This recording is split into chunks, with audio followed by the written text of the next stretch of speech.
जय हिंद दोस्तों। Byju's government exam preparation के इस यूट्यूब चैनल पर आपका स्वागत है। आज की इस डेली करंट अफेयर सीरीज में हम लेकर आए हैं आपके लिए 23 सितंबर 2020 के बहुत इंपॉर्टेंट कुछ फैक्ट्स जो आपके एग्जाम के पॉइंट ऑफ व्यू से बहुत इंपॉर्टेंट रहने वाले हैं। तो चलिए हम शुरू कर देते हैं इस सीरीज को और बढ़ते हैं पहली न्यूज़ की तरफ, जो कि है जम्मू कश्मीर से संबंधित। देखिए, Jammu Kashmir launch national generic document registration system. ठीक है, सबसे पहले समझ लेते हैं न्यूज़ क्या है। देखिए, न्यूज़ ये है दोस्तों कि अपना जो जम्मू कश्मीर है उसके लेफ्टिनेंट गवर्नर जो हैं, इनका नाम है मनोज सिन्हा। उन्होंने national generic document registration system को लॉन्च कर दिया है अपनी यूनियन टेरिटरी के लिए। ठीक है, अब ये क्या है? ये सिस्टम देखिए नाम से क्लियर है, national generic document registration system. ठीक है, आपको किसी भी स्टेट के बारे में, अगर वहाँ की लैंड के बारे में या वहाँ के किसी भी प्रकार के डेटा के बारे में अगर आपको जानकारी चाहिए तो वो इस सिस्टम से आपको मिलेगी, वो यहाँ से आपको मिल जाएगी। अगर आप किसी भी स्टेट में ज़मीन को खरीदना चाह रहे हैं, बेचना चाह रहे हैं या और भी तमाम तरह के काम अगर आप करना चाह रहे हैं, तो इस सिस्टम के द्वारा आपको वहाँ से सारी जानकारी मिल जाएगी। ठीक है, ये सिस्टम है क्या? इसको देखिए नेशनल इन्फॉर्मेटिक्स सेंटर जो है, इसने डेवलप किया है और देखिए मकसद यही है to address the diversity and variations that prevails across the state on account of formats, language, process and formula. यानी इसको बनाया ही इसके मकसद के लिए गया है। इसका मकसद यही है कि जितने भी राज्य हैं उनमें स्वरूप, उनकी भाषाएं, उनकी प्रक्रियाएं और उसमें जितने तरह के भी डेटा है उन सबको विकसित किया गया है, उन सबको इसमें लगाया गया है, ताकि कोई भी, चाहे कोई एजेंसी हो चाहे कोई व्यक्ति हो, वो कहीं से भी एनीवेयर एक्सेस प्राप्त कर सके इंफॉर्मेशन का और डेटा का, दोनों ही लोगों तक पहुंच हो सके। चाहे वो आम आदमी हो, चाहे कोई एजेंसी हो या कोई भी अन्य इंसान हो जो यहाँ किसी स्टेट में डेटा को चाहता है, तो वो इस सिस्टम से डेटा को एक्वायर कर सके, डेटा को ले सके। अगर हम बात करें तो इस सिस्टम को अभी तक 3 राज्यों ने अपनाया है, जिनके नाम है पंजाब, राजस्थान और महाराष्ट्र। ये बहुत इंपॉर्टेंट क्वेश्चन है, ये आप याद कर लीजिए। ऑड वन आउट में आएगा कि किस राज्य ने इसको अपनाया है, किसने इसको नहीं अपनाया है। तो 3 राज्यों ने इसको अपना लिया है। हालांकि 6 राज्य और भी ऐसे हैं जो इसकी तरफ बढ़ रहे हैं। उनके नाम मैं आपको बता दूंगा। देखिए, अंडमान निकोबार, दूसरा गोवा, तीसरा बिहार, चौथा मणिपुर, झारखंड और मिजोरम। ऐसे 6 लोग हैं जो इस सिस्टम की तरफ बढ़ रहे हैं, इसको अपनाने की तरफ बढ़ रहे हैं। अभी तक हालांकि अपनाया नहीं है, तो 3 ने अपनाया है और 6 इसकी तरफ बढ़ रहे हैं। अगर हम आगे बात करें, देखिए इस सिस्टम को बनाने का मकसद यही है। हमारे देश में चल रहा है जो digital India land record modernisation programme. ठीक है, इसके अंतर्गत ही इस सिस्टम को बनाया गया। जैसा कि मैंने आपको बताया ना कि हमारे देश में जितनी भी भूमि संबंधित डेटा हैं या भूमि संबंधित जानकारियां हैं, उनको आधुनिक करना या उनके एक्सेस को आधुनिक करना, केवल इसके लिए ही ये सिस्टम बनाया गया है और उसी के लिए इसको आगे डेवलप किया जाएगा। ये मनोज सिन्हा जी हैं जो जम्मू कश्मीर के उपराज्यपाल इस समय हैं, इन्होंने अभी इसकी घोषणा की है, आपको ध्यान रखना है। आगे बढ़ जाते हैं अगली न्यूज़ की तरफ। अगली न्यूज़ है अभ्यास। देखिए, बहुत इंपॉर्टेंट न्यूज़ है, flight test conducted by India. बहुत इंपॉर्टेंट है, इसको समझ लीजिए। देखिए, अपने देश में एक संगठन है जिसका नाम है डीआरडीओ। इसकी फुल फॉर्म आपको पता होगी, defence research and development organisation. ठीक है, ये इसकी फुल फॉर्म है। तो इन्होंने क्या किया, अभी एक अभ्यास नाम का एक इनका एयर व्हीकल है, high speed expendable aerial target है। इसको उन्होंने विकसित किया है अभ्यास, और उसका फ्लाइट टेस्ट किया था। ठीक है, ये इसकी फुल फॉर्म लिखी हुई है, देखिए Abhyas high speed expendable aerial target. ये हीट की फुल फॉर्म एग्जाम में पूछने लायक है, ये आपसे पूछेगा। इसका भी इन्होंने टेस्ट किया था। कहां से किया था? तो बालासोर टेस्ट रेंज है जो कि ओडिशा में है, यहां से इन्होंने इसका टेस्ट किया था। ठीक है, देखिए नाम से क्लियर है तो आपको कुछ कुछ समझ में आ रहा होगा। ये क्या है? High speed expendable aerial target. ठीक है, तो ये हमारी मिसाइल्स के लिए एक टारगेट है, जिस इस पर ही मिसाइल्स को हम लोग लोड करके मिसाइल्स का टेस्ट करते हैं। तो एक टारगेट व्हीकल है ये, जिसको हम लोग टेस्ट करते हैं। सही है ना? दूसरा, देखिए इसके बारे में कुछ जानकारी आपको याद करनी है कि जब इसका टेस्ट हो रहा था तो करीब करीब 5 किलोमीटर की उड़ान इसने भरी थी। और जो मुख्य बातें हैं वो 2 चीजें हैं। एक तो इसकी गति 0.5 मैक, यानी ध्वनि की गति से आधी गति से ये उड़ा, और इसकी लागत जो है वो करीब 150 मिलियन रुपए इसकी लागत है। ये भी आपको यहाँ से ध्यान में करना है। अगर अभ्यास की बात कर लें, हीट की बात कर लें, तो देखिए इसमें कुछ विशेष बातें हैं। देखिए, पहली बात तो ये है कि इसमें पहली बार ऐसा हुआ है कि ट्विन अंडरस्टैंड बूस्टर्स का प्रयोग किया गया है। ये एक एडवांस टेक्नोलॉजी है जो डीआरडीओ ने प्रयोग की है। दूसरा, एक बात और ध्यान करिए, देखिए डीआरडीओ का एक प्लान पहले से ही चल रहा है जिसका नाम है लक्ष्य।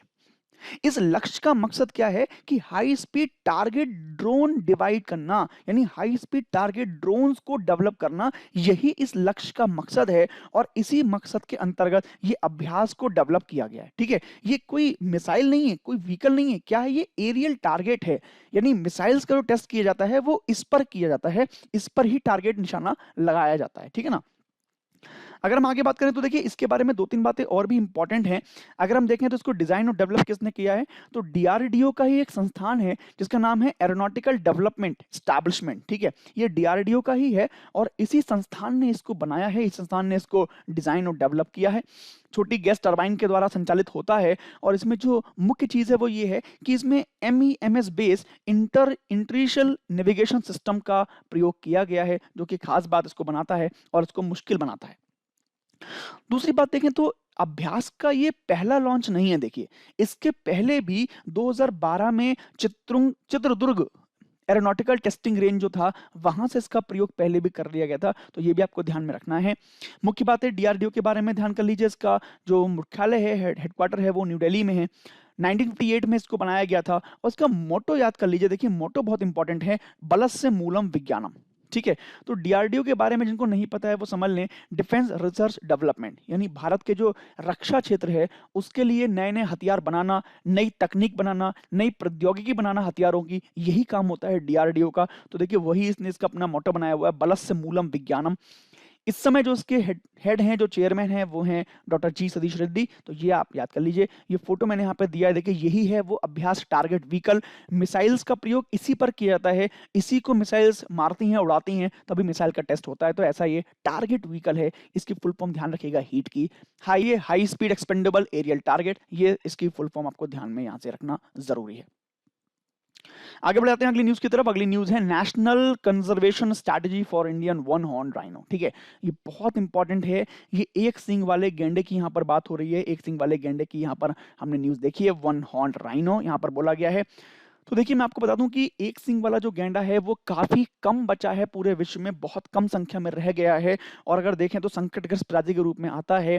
भारत और नेपाल दो ही उसकी जगह बची हैं जहां पर ये एक सींग वाले गैंडे पाए जाते हैं। तो इनके संरक्षण के लिए भी बहुत जरूरी काम भारत सरकार ने और पूरे विश्व ने उठाए हैं, उसी के बारे में न्यूज है।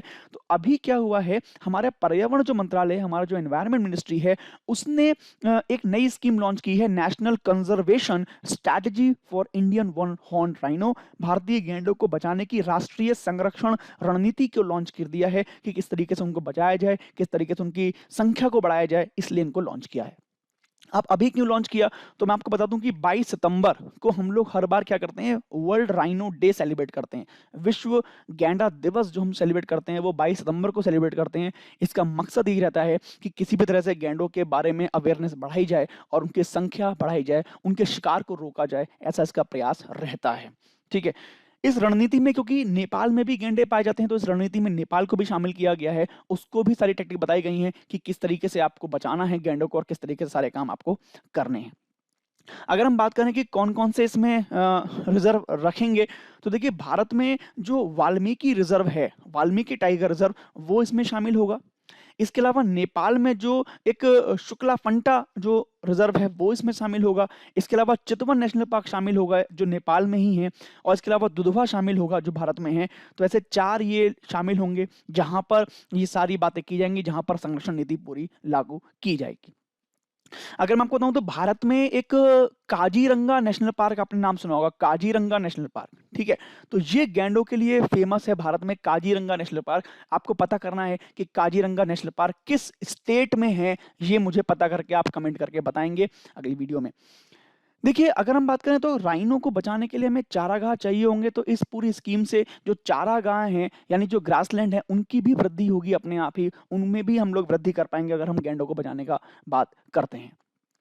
देखिए संख्या की दृष्टि से अगर देखें तो पूरी दुनिया में जो एक सींग वाले गैंडों की संख्या है वो समय 3584 है, जिसमें से इंडिया में ही अकेले लगभग लगभग 2938 करीब भारत में ही है, और इसके अलावा करीब करीब 600 जो है वो नेपाल में है। तो ऐसी संख्या ये भारतीय गैंडों की है जो एक सींग वाले गैंडे होते हैं। इनकी संरक्षण नीति को भी लॉन्च किया है हमारी एनवायरमेंट मिनिस्ट्री ने। आगे बढ़ जाते हैं अगली न्यूज़ की तरफ। अगली न्यूज़ है ओ स्मार्ट स्कीम, बहुत इंपॉर्टेंट है, इसको भी आप समझ लीजिए।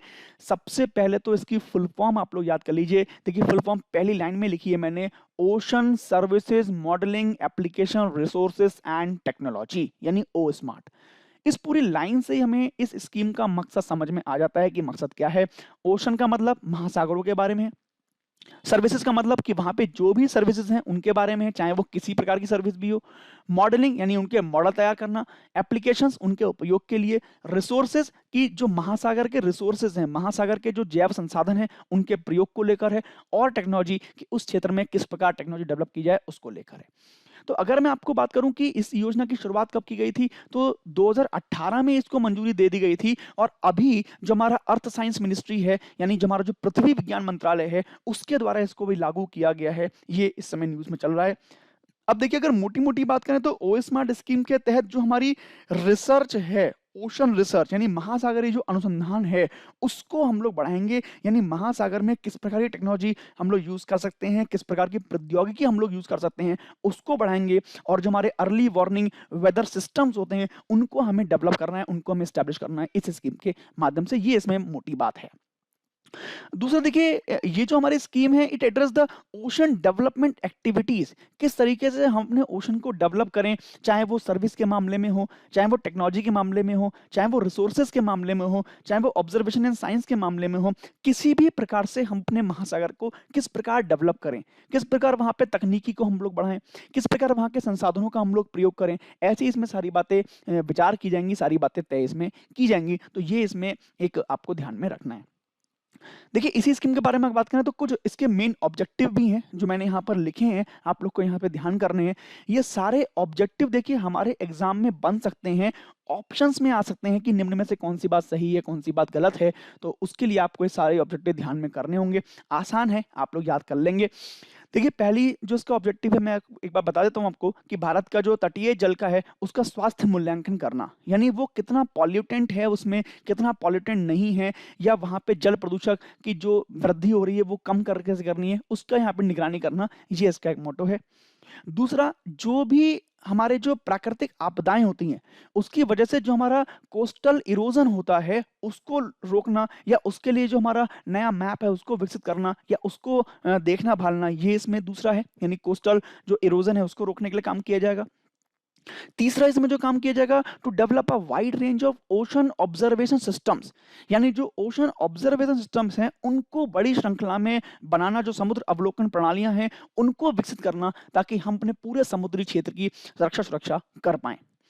चौथा जो इसका मेन ऑब्जेक्टिव है वो है to provide the warnings, advisories and user oriented ocean information, यानी महासागर के संबंध में जितनी भी चेतावनी होती हैं या सलाह होती हैं या ऐसी इंफॉर्मेशन को प्रोवाइड करने की प्रणाली को विकसित करना। ये सब इसके मुख्य ऑब्जेक्टिव हैं जो आपको ध्यान में रखने हैं अपने एग्जाम के पॉइंट ऑफ व्यू से। देखिए अगली बात हम करें तो देखिए Indian T tsunami early warning centre भी हमने एक डेवलप किया हुआ है। तो ये भारतीय राष्ट्रीय महासागर सूचना सेवा केंद्र के द्वारा स्थापित किया गया था, जो हैदराबाद में इस समय है। हैदराबाद में इसको कराया गया था, 2007 में इसको स्टैब्लिश किया गया था, जो पृथ्वी विज्ञान मंत्रालय के तत्वाधान में ही चल रहा है।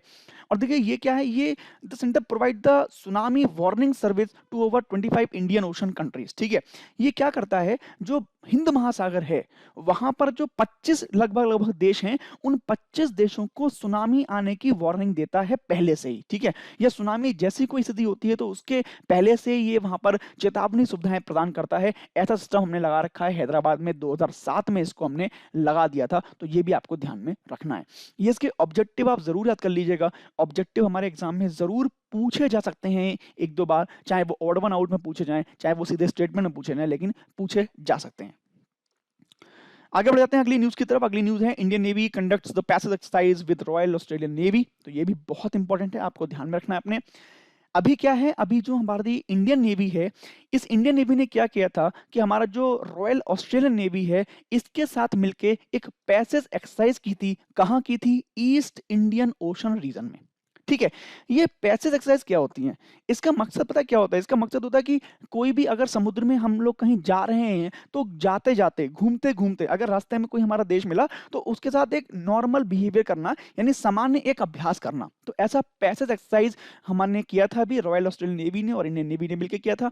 ईस्ट इंडियन ओशन रीजन में किया था, ये आपको ध्यान में रखना है। कौन-कौन इसमें कौन-कौन शामिल हुआ था? तो ऑस्ट्रेलिया से इसमें HMAS हॉबर्ट शामिल हुआ था, और भारत की साइड से देखें तो भारत से सह्याद्री और करमुक नाम के जहाज इसमें शामिल हुए थे। देखिए, इसका मकसद यही था, इस एक्सरसाइज का मकसद केवल ये था कि एनहांस द इंटरऑपरेबिलिटी, ठीक है, इसको बढ़ाया जाए, जो हमारी अंडरस्टैंडिंग है उसको इम्प्रूव किया जाए, और साथ में जो प्रैक्टिसेस हैं, जो अभ्यास हैं वो किया जाए, ताकि एक दूसरे की जो सर्वोत्तम प्रथाएं हैं, सर्वोत्तम प्रैक्टिसेस हैं, उनका ये लोग दोनों ही आपस में प्रयोग कर सकें। कुछ चीज़ों में हम माहिर हैं, कुछ चीज़ों में वो माहिर हैं, तो अभ्यास का मतलब यही है कि दोनों एक दूसरे की महारता को देख सकें और उनसे कुछ बातें सीख सकें। अगर हम बात करें तो इसमें बहुत सारे एंटी एयर एक्सरसाइज भी शामिल हुए थे, जिसमें चाहे वो फायरिंग हुआ, चाहे वो सीमनशिप हुआ अभ्यास हुआ, चाहे नौसैनिक युद्धाभ्यास हुआ, या क्रॉस डेक ऑपरेशन हुए, ऐसे कई सारे इसमें चीजें की गई थी। बस आपको ध्यान रखना है, ईस्ट इंडियन ओशन में ये अभ्यास किया गया था, और कौन कौन से जहाज शामिल हुए थे, इन दोनों के नाम आपको याद रखने हैं। देखिए, इंडियन नेवी की बात आई है तो इंडियन नेवी के बारे में 3 बातें आपको ध्यान में करनी है। इस समय बात करें तो हमारे जो नेवल स्टाफ के चीफ हैं, यानी chief of naval staff admiral Karambir Singh ji, ये आपको यहाँ से याद कर लेना है। अब देखिए, करमवीर सिंह जी के आगे ये PVSM और AVSM लिखा हुआ है। इसका मतलब क्या होता है?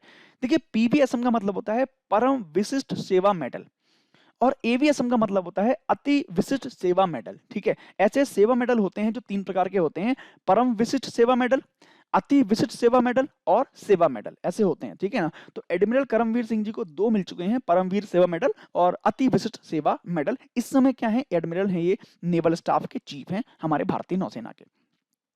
देखिए, भारतीय नौसेना की बात करें तो भारतीय नौसेना वैसे तो ब्रिटिश काल में डेवलप हो गई थी, परंतु अगर हम बात करें इंडियन नेवी की, तो जब भारत का गणराज्य बना था, भारतीय गणराज्य, जब संविधान लागू हुआ था, तभी ये 26 जनवरी 1950 को ही हम लोग फाउंडेशन डे मनाते हैं नौसेना का, ये आपको ध्यान में रखना है। अगर यहीं से बात करें तो चीफ ऑफ नेवल स्टाफ तो एडमिरल करमवीर सिंह जी हैं, लेकिन जो deputy chief of naval staff हैं वो हैं वाइस एडमिरल MS पवार। इनका भी नाम आपको ध्यान रखना है। इनको भी 2 मेडल मिल चुके हैं, अति विशिष्ट सेवा मेडल और विशिष्ट सेवा मेडल, ये आपको ध्यान रखना है। ऐसी जो vice chief of naval staff है हमारे, उनका नाम है vice admiral G Ashok Kumar. इनको भी 2 मिल चुके हैं, अति विशिष्ट सेवा मेडल और विशिष्ट सेवा मेडल, यहां से आपको ध्यान में रखना है। देखिए, एक लाइन आपको यहाँ पे दिख रही होगी, शन्नो वरुणा। ठीक है, तो ये शन्नो वरुणा क्या है? ये हमारी भारतीय नौसेना का मोटो है, यानी आदर्श वाक्य है। ये आपको यहाँ से ध्यान रख लेना है, तो आपको नंबर मिल जाएंगे यहाँ से। कई बार पूछ लेता है ऐसे मोटो यानी आदर्श वाक्य पूछ लेता है, तो आपको ध्यान रखना है, शन्नो वरुणा जो है ये भारतीय नौसेना का आदर्श वाक्य है।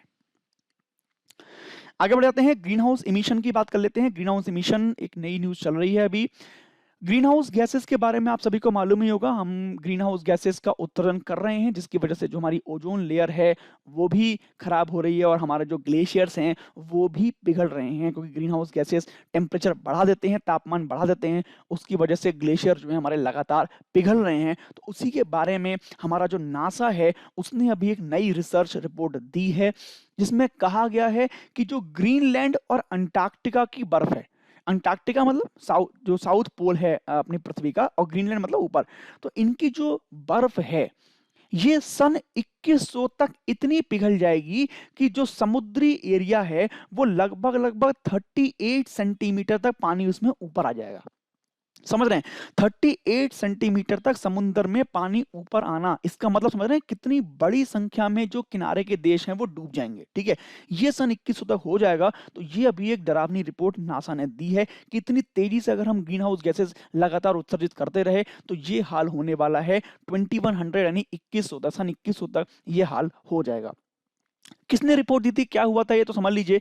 देखिए, inter governmental panel on climate change, ठीक है, ये एक संस्था है, इसने अपनी रिपोर्ट पेश की है। इसने अपनी जो पूरी महासागरों के बारे में या क्रायोस्फीयर के बारे में जो रिपोर्ट है, वहां पे बहुत सारे आंकड़े जुटाए थे, वहां पे बहुत सारी जांच की थी, उसके अनुसार ये विशेष रिपोर्ट इसने यहाँ पे अपनी बताई है कि 2100 तक ऐसा ऐसा हो जाएगा। अगर इस रिपोर्ट की बात करें तो 2000 से लेकर 21 यानी अगले 100 वर्षों में जो वैश्विक समुद्र का स्तर है उसमें जो ग्रीनलैंड है वो 8 से 27 सेंटीमीटर का योगदान देगा। यानी समुद्र के एरिया में जो बढ़ोतरी होगी, जो ऊंचाई में वृद्धि होगी, वो 8 से 27 सेंटीमीटर की वृद्धि केवल ग्रीनलैंड कर देगा। और बिल्कुल ऐसे ही अंटार्कटिका भी 3 से 28 सेंटीमीटर का योगदान कर सकता है। तो आप देख रहे हैं कितनी बड़ी संख्या में, कितनी बड़ी ऊंचाई में समुद्र का पानी का स्तर बढ़ जाएगा, जिससे जो किनारे वाले देश हैं, किनारे वाले जो शहर हैं, वो 100% डूब जाएंगे सन 2100 तक। तो ये बहुत बड़ी रिपोर्ट है, बहुत डरावनी रिपोर्ट है, हम सबको इसके बारे में सोचना पड़ेगा। देखिए, अगर बात करें तो ये जो लेख है, ये जो रिपोर्ट है, ये क्रायोस्फीयर नामक एक मैगजीन है उसमें प्रकाशित हुई है। और नासा का एक सेंटर है जिसका नाम है गोडार्ड स्पेस फ्लाइट सेंटर, उसके नेतृत्व में एक प्रोजेक्ट चल रहा था जिसका नाम था ice sheet model intercomparison project. तो ये आपको ध्यान रखना है, इसके अंतर्गत ही ये रिपोर्ट पेश की गई है। चार बातें यहाँ पे हो गई। एक तो ये रिपोर्ट किसने दी है, तो आईपीसीसी यानी intergovernmental panel on climate change. NASA इसकी एजेंसी थी, नासा ने करवाया था। नासा का कौन सा प्रोजेक्ट था, ice sheet model intercomparison project. और नासा ने इसको किसमें प्रोजेक्ट किया है, तो गोडार्ड स्पेस फ्लाइट सेंटर है वहां पर इसको किया गया था, वहां से इसको शुरू किया गया था। ये आपको ध्यान में रखना है। देखिए, आईपीसीसी का नाम आया है तो इसके बारे में पढ़ लीजिए। क्या है ये, इंटर गवर्नमेंटल बॉडी है, मैंने आपको पहले बताया, यूनाइटेड नेशन की। इसका काम यही है कि जो भी दुनिया में चल रहा है ग्रीन हाउस के बारे में, उसके साइंटिफिक इन्फॉर्मेशन प्रोवाइड करना। जो क्लाइमेट चेंज हो रहा है ह्यूमन इंडक्शन की वजह से, जो मानव के जो कार्य हैं उनकी वजह से जो क्लाइमेट चेंज हो रहा है, उसको रोकने के लिए क्या काम हो सकते हैं वो बताना, क्या जोखिम हमारे पास हो सकते हैं वो बताना, इस तरह की सारी चीजें क्लाइमेट चेंज के बारे में बताना, यही इसका काम है आईपीसीसी का। इसका हेडक्वार्टर बहुत इंपॉर्टेंट है, जेनेवा स्विट्जरलैंड में है, याद कर लीजिए। और 1988 में इसको बनाया गया था। नासा की बात करें तो नासा के बारे में सबको पता ही है, the national aeronautics and space administration, ये इसकी फुल फॉर्म है। अमेरिकन एजेंसी है, स्पेस एजेंसी है। स्पेस में जितने प्रोग्राम होते हैं नासा अमेरिका के, वो सारे नासा हैंडल करता है। हेडक्वार्टर्स का वाशिंगटन में है और 1 अक्टूबर 1958 को इसको बनाया गया था यूनाइटेड स्टेट में, आपको ध्यान कर लेना है। आगे बढ़ जाते हैं अगली न्यूज की तरफ। अगली न्यूज भी बहुत इंपॉर्टेंट है, बाहा निडाफ के बारे में। देखिए, माली देश का नाम यहाँ पे आया है, तो माली में अभी अंतरिम राष्ट्रपति इनको बनाया गया है। किनको, ये बाहा निडाफ इनका नाम है, इनको बनाया गया अभी अंतरिम राष्ट्रपति। अब देखिए पूरी कहानी क्या है, पूरी कहानी ये है कि अभी वहां पर जो प्रेसिडेंट थे जिनका नाम था इब्राहिम बौबेकार, ठीक है, इनको हटाकर जो बाहा नेडाव हैं इनको वहां का राष्ट्रपति बना दिया गया, अंतरिम राष्ट्रपति। अंतरिम राष्ट्रपति का मतलब जब तक चुनाव नहीं हो रहे हैं तब तक ये राष्ट्रपति हैं, चुनाव में फिर से नए चुने जाएंगे, कार्यभार देखने के लिए कार्यवाहक हैं, ठीक है। किसने बनाया है इनको, तो वहां पर एक और हैं जिनका नाम मैं आपको बताता हूं, कर्नल असिमी गोइटा।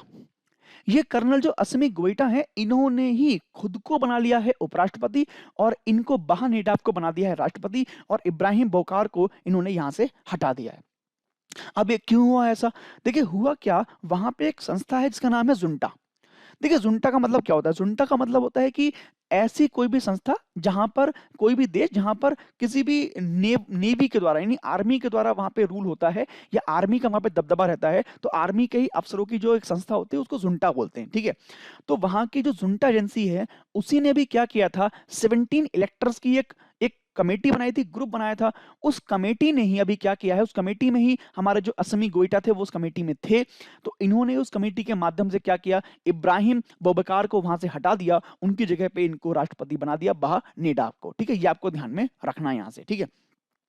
तो देखिए ये कौन है, इनको कैसे बनाया गया, तो ये भी देखिए माली के ही एक पूर्व सैन्य शासक थे, उनका नाम था मौसा ट्रेरे।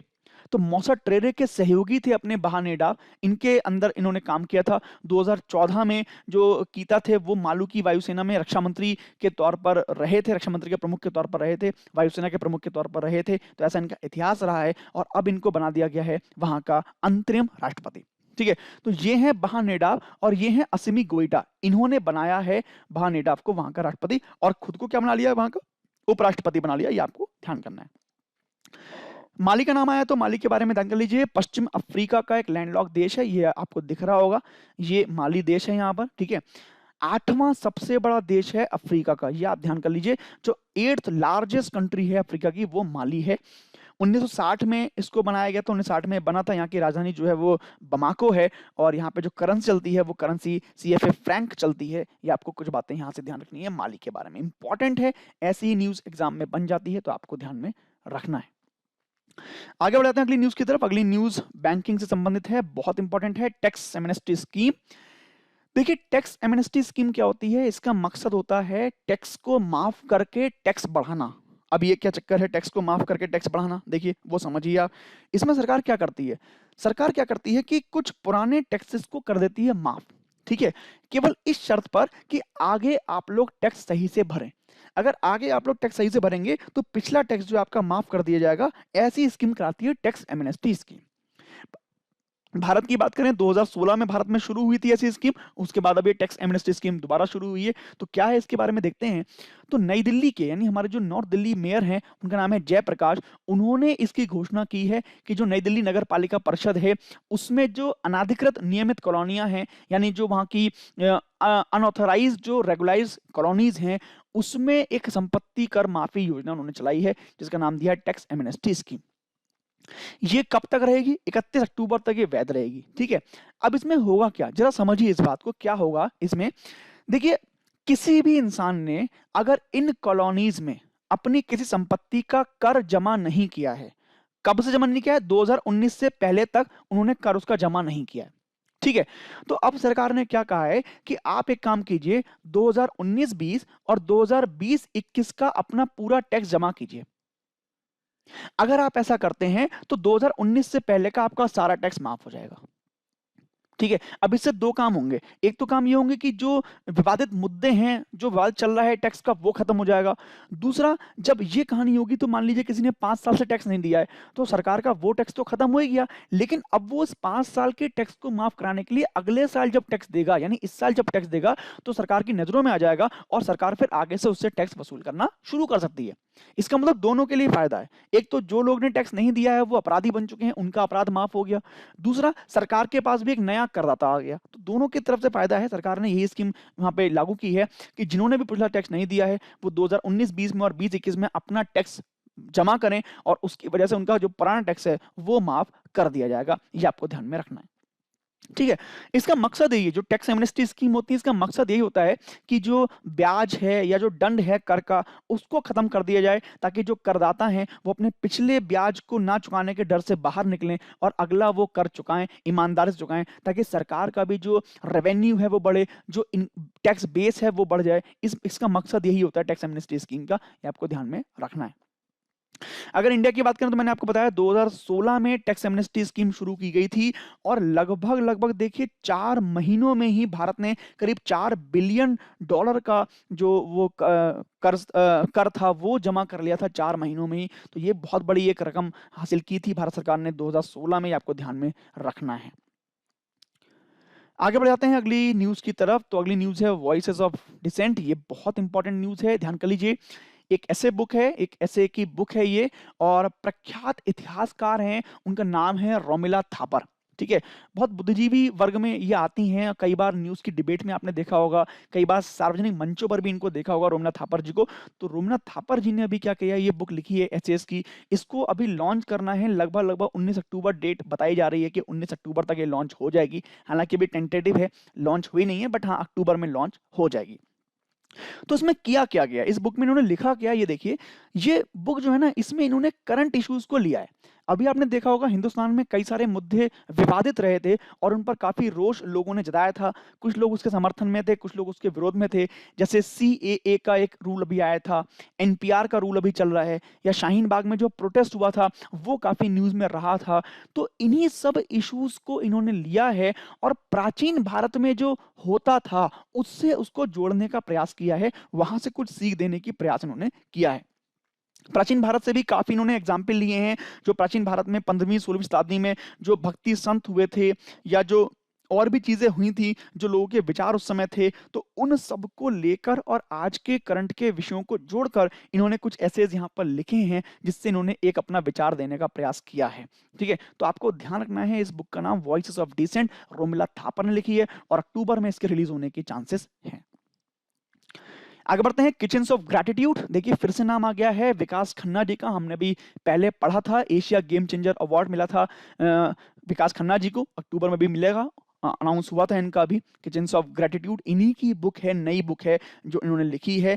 इसमें इन्होंने उसी फीडिंग पहल के बारे में बताया है जो मैंने आपको लास्ट टाइम पढ़ाया था कि इन्होंने अभी कोरोना पीरियड में यहाँ भारत में बहुत लंबी इन्होंने एक फीडिंग प्रोसेस चलाई थी जिसमें बहुत सारे लोगों को, मिलियंस लोगों को खाना बांटा गया था, बहुत सारे स्लीपर्स बांटे गए थे और भी कई सारी चीज़ें उसमें बांटी गई थी। तो ऐसी उस पहल के बारे में किचन्स ऑफ ग्रैटिट्यूड नामक पुस्तक में इन्होंने लिखा है।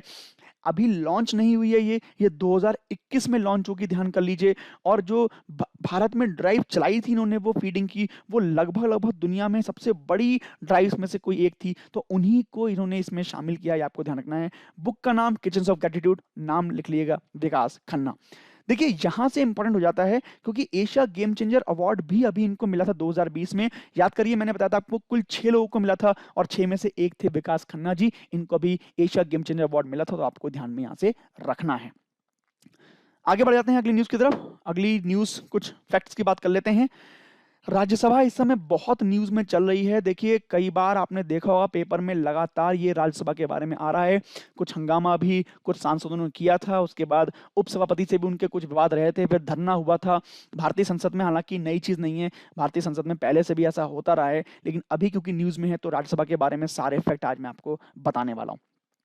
देखिए राज्यसभा का जो एक्स ऑफिशियो चेयरमैन होता है वो हमारे उपराष्ट्रपति होते हैं, यानी वाइस प्रेसिडेंट होते हैं, ये आपको ध्यान करना है। उपराष्ट्रपति जो भी होंगे वही राज्यसभा के अध्यक्ष होंगे। टोटल बात करें तो पहले तो जनसंख्या के आधार पर था इसमें सदस्य, लेकिन उसके बाद फिर फिक्स कर दिए गए, तो अब 250 मैक्सिमम सदस्य हैं राज्यसभा के, इससे ऊपर नहीं होंगे। इन 250 में से बात करें तो 238 जो हैं वो संघ राज्य क्षेत्रों से आते हैं, यानी जो हमारे राज्य हैं या जो हमारे केंद्र के राज्य हैं, केंद्र शासित प्रदेश हैं, वहां से आते हैं। और बाकी जो 12 मेंबर हैं ये राष्ट्रपति के द्वारा नामित किए जाते हैं, यानी नॉमिनेट किए जाते हैं। कहाँ कहाँ से होंगे, तो किसी भी एरिया से, आर्ट है, साइंस है, लिटरेचर है, सोशल सर्विस है, एक्टर्स हैं, वहां से किसी भी एरिया से राष्ट्रपति जिनको चाहे, उनको लगता हो कि हाँ ये लोग अपने अपने एरिया में बढ़िया काम कर रहे हैं तो इनको आना चाहिए, तो ऐसे 12 लोग राष्ट्रपति नॉमिनेट कर सकते हैं। दूसरा, जितने भी लोग राज्यसभा में चुने जाते हैं इनका जो टाइम पीरियड होता है, जो इनका टेनर होता है वो 6 साल का होता है।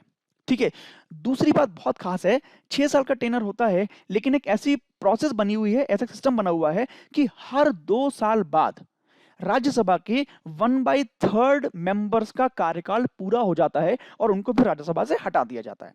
तो दोनों ही क्वेश्चन है, कार्यकाल कितना होता है, 6 साल का होता है, और हर 2 साल बाद कितने लोग रिटायर हो जाते हैं, तो 1/3 रिटायर हो जाते हैं, ये आपको ध्यान में रखना है। एक बहुत इंपॉर्टेंट पॉइंट ये भी याद रखिए, देखिए जितने भी हमारे केंद्र शासित प्रदेश हैं, यानी हमारे जो यूनियन टेरिटरीज हैं, उसमें से केवल 2, दिल्ली और पुडुचेरी, यहीं से केवल हमारे जो सदस्य हैं वो राज्यसभा में आते हैं। इसके अलावा किसी भी केंद्र शासित प्रदेश से सदस्य राज्यसभा में नहीं आते, ये आप ध्यान कर लीजिए। कितने आते हैं, दिल्ली से आते हैं 3 और पुडुचेरी से आता है 1, ये आपको यहां से ध्यान में करना है। देखिए अगर स्पेशल पावर्स की बात करें राज्यसभा की, तो बहुत सारी पावर्स हैं, आपको याद करने हैं। सबसे पहली बात, अगर हमारे उपराष्ट्रपति को हटाने का प्रोसेस चलना है तो ध्यान कर लीजिए लोकसभा में वो शुरू नहीं होता है, वो राज्यसभा से ही शुरू होता है, राज्यसभा में ही शुरू होता है, ये ध्यान कर लीजिए। दूसरा, राज्यसभा क्या करती है, इसके पास एक आर्टिकल है 249। ये 249 के माध्यम से क्या करती है कि जो विषय हमारी जो यूनियन लिस्ट में हैं, ठीक है, उनको बढ़ा सकती है, यानी राज्य सूची से यूनियन लिस्ट में वो डाल सकती है। जैसे मैं आपको बताता हूं, 3 तरह की लिस्ट होती हैं, एक होती है हमारी यूनियन लिस्ट, एक होती है हमारी स्टेट लिस्ट, और एक होती है कॉन्करेंट लिस्ट। ठीक है, कॉन्करेंट लिस्ट। अब ये लिस्ट क्या होती हैं, ये लिस्ट का मतलब होता है कि इसमें कुछ विषय लिखे हुए हैं, जैसे यूनियन लिस्ट में कुछ विषय लिखे हुए हैं, स्टेट लिस्ट में कुछ विषय लिखे हुए हैं, और कॉन्करेंट लिस्ट में कुछ विषय लिखे हुए हैं। ये विषय क्यों लिखे गए हैं, इसलिए लिखे गए हैं कि जो विषय यूनियन में है उनके बारे में जितने भी कानून होंगे वो यूनियन गवर्नमेंट यानी केंद्र सरकार ही बना पाएगी। जितने विषय स्टेट में लिखे गए हैं उनके बारे में कानून केवल स्टेट गवर्नमेंट बना पाएगी, और जितने विषय कॉन्करेंट में लिखे गए हैं इसके बारे में दोनों ही लोग क्या करेंगे, कानून बना सकते हैं। ठीक है, ऐसा है। तो राज्यसभा के पास क्या है, राज्यसभा के पास ये शक्ति है कि वो किसी भी स्टेट लिस्ट के विषय को यूनियन लिस्ट में या कॉन्करेंट लिस्ट में डाल सकती है। मतलब अगर राज्यसभा को लगता है कि किसी विषय पर राज्य को नहीं बल्कि केंद्र को कानून बनाना चाहिए या दोनों को बनाना चाहिए, तो स्टेट लिस्ट से वो इसमें या इसमें सब्जेक्ट को डाल सकती है आर्टिकल नंबर 249 के तहत। बहुत इंपॉर्टेंट है, कई बार एग्जाम में आया है, याद कर लीजिए। दूसरा एक आर्टिकल और है, आर्टिकल 312। इस आर्टिकल 312 के द्वारा राज्यसभा के पास ये पावर्स हैं कि वो किसी भी नई ऑल इंडिया सर्विस को बना सकती है, उसको वो लागू कर सकती है। ये भी आपको ध्यान रखना है। चौथी बात, राज्यसभा को कभी भी भंग नहीं किया जा सकता, कैन नॉट बी डिसॉल्व। ये आप ध्यान कर लीजिए, बहुत इंपॉर्टेंट है कि कौन से सदन को डिसॉल्व नहीं कर सकते, तो वो राज्यसभा है। राज्यसभा के साथ साथ वो विधान परिषद भी होती है जिसको हम लोग डिसॉल्व नहीं कर सकते। तो ऐसे दो होते हैं, राज्यसभा और विधान परिषद। ये आपको यहां से ध्यान में रख लेनी है, बात बहुत इंपॉर्टेंट हो जाती है। देखिए कुछ लिमिटेशंस भी हैं। पहले तो यही है कि मनी बिल यानी जितने भी धन विधेयक होते हैं इनको राज्यसभा में पास कराने की कोई भी जरूरत नहीं होती है। अगर राज्यसभा चाहे तो पास करे, नहीं चाहे तो ना करे, कोई फर्क नहीं पड़ता है, अपने आप भी ये पास हो जाता है। ये भी आपको यहाँ से ध्यान में रखना है। दूसरा देखिए एक बात और भी है कि राज्यसभा किसी भी विषय के लिए यानी जो भी मनी बिल होते हैं उसके लिए लोकसभा के पास सिफारिश भेज सकती है कि इसमें ये संशोधन करो। अगर वो लोकसभा चाहेगी तो करेगी, नहीं चाहेगी तो वो नहीं भी करेगी। अगर राज्यसभा मनी बिल को रोकती है अपने पास तो भी केवल 14 दिन तक ही वो रोक सकती है। 14 दिन के बाद अगर वो कोई रिप्लाई नहीं करती है तो अपने आप ही क्या होता है, वो बिल पास मान लिया जाता है। तो ऐसी भी वीटो पावर राज्यसभा के पास नहीं है, ये ध्यान रखना है आपको। तीसरी सबसे इंपॉर्टेंट बात जो है कि वो नो कॉन्फिडेंस मोशन, ये भी अभी न्यूज में चल रहा है। जो सांसद थे उन्होंने राज्यसभा में नो कॉन्फिडेंस मोशन पेश करना चाहा लेकिन वेंकैया नायडू ने मना कर दिया। तो उनका रीजन यही था, वो यही कह रहे थे कि नो कॉन्फिडेंस मोशन तो राज्यसभा में आता ही नहीं है, वो तो केवल लोकसभा में ही लाया जा सकता है। ठीक है, तो ये आपको ध्यान रखना है कि नो कॉन्फिडेंस मोशन राज्यसभा में नहीं लाया जा सकता। तो आज के हमने कुछ पॉइंट देखे, हम लोग अब क्वेश्चन की तरफ बढ़ते हैं। तो क्वेश्चन बहुत इंपॉर्टेंट मैं आपको बताने वाला हूं कि आज के कौन कौन से आपके एग्जाम में आएंगे। हम लोग हर बार बताते हैं कि कौन कौन यहाँ पर एक्टिव है, कौन कौन आंसर दे रहा है, तो आज भी मैं कुछ नाम लेना चाहूंगा। देखिए सोनिका खंडेलवाल जी लगातार हमारे साथ बनी हुई हैं, लगातार आंसर देती हैं। वो स्वीटी भैरवा जी हैं, वो आंसर देती हैं। ज्ञान रंजन जी हैं, वो भी आंसर देते रहते हैं। चिराग गुप्ता जी लगातार बने हुए हैं। निशांत शर्मा जी लगातार बने रहते हैं।